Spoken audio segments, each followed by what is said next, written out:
Salut tout le monde. Alors aujourd'hui on va parler de Manchester City et de pourquoi cette équipe peut faire très mal à votre porte-monnaie. Il va clairement y avoir la semaine prochaine des joueurs parmi vous qui vont soit pleurer, soit hurler de joie. À vous de choisir votre camp et je vous explique tout ça en 3 minutes. Si vous avez mon pack expert disponible sur mon site www.bet-sport.fr, vous la voyez, elle est là, la première équipe en or de la reprise. On en avait déjà parlé au mois de mars, et pour vous éviter une effroyable désillusion dans quelques jours, je pense qu'une piqûre de rappel ne fera pas de mal.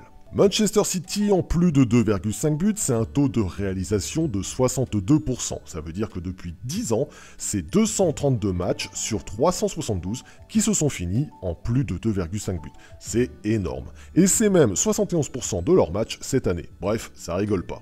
Alors quand Manchester City enchaîne 5 matchs consécutifs de moins de 2,5 buts, comme c'est le cas actuellement, que City affronte Arsenal pour une cote de 1,41, autant vous dire que mon logiciel devient fou et qu'il vous l'affiche en or avec une petite médaille. Je rappelle que sur ce logiciel, on joue toujours des martingales de 4 matchs, autrement dit, pour mon logiciel, Manchester City fera dans un de leurs 4 prochains matchs une rencontre avec plus de 2,5 buts. Et pour lui, c'est statistiquement tellement évident qu'il l'affiche donc en or. Je vais me permettre de modérer tout ça, car un logiciel par définition, c'est un peu comme Macron sur les gilets jaunes. Il ne réfléchit pas. Il tape et il tape. Bah mon logiciel c'est pareil, ce con il prend 10 années de statistiques et il vous dit fonce mec, tu vas encaisser. Et j'ai envie de dire, bah il a raison. En temps normal, City qui enchaîne 5 matchs consécutifs de moins de 2,5 buts, jamais ils en feront encore 4 derrière. Donc installer une martingale de 4 matchs, il a raison, c'est plutôt safe. Bon, sauf que, vous le savez, la dernière fois que City a joué, c'était en mars, il y a 3 mois. Et que du coup, la série, elle est rompue. City n'est actuellement pas sur une série. Statistiquement, oui, ils le sont, mais sur le terrain, ce n'est plus une série en cours. City n'aura pas les jambes, Arsenal non plus, il n'y aura pas de public pour les pousser. L'enjeu et la motivation seront un peu tronqués par les événements actuels.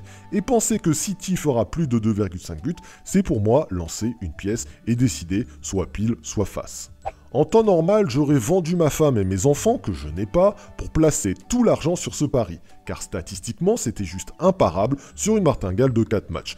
Mais là, le premier qui vend ses enfants pour ce pari, déjà c'est pas cool, car ils auraient pu servir encore une fois pour faire la vaisselle, mais c'est surtout que comme la série est rompue, pour moi, c'est pile ou face. Je pense qu'il vaut mieux accepter de repartir à 0 sur les séries et de considérer que City repart sur une nouvelle dynamique.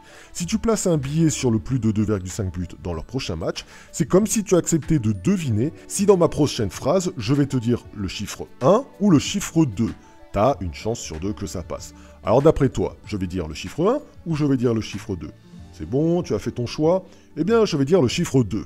Voilà, tu avais une chance sur 2 de gagner. City, ce sera exactement pareil. Tu auras une chance sur 2, donc méfie-toi. Voilà, allez, on clôture le chapitre Manchester City. Et si toi, tu veux nous rejoindre tout l'été pour mes pronostics, direction mon site www.bet-sport.fr et t'oublie pas le S, sinon ça marchera pas. Allez, bonne chance à tous pour ce pari, méfiance sur vos miss et à très vite. Bye bye.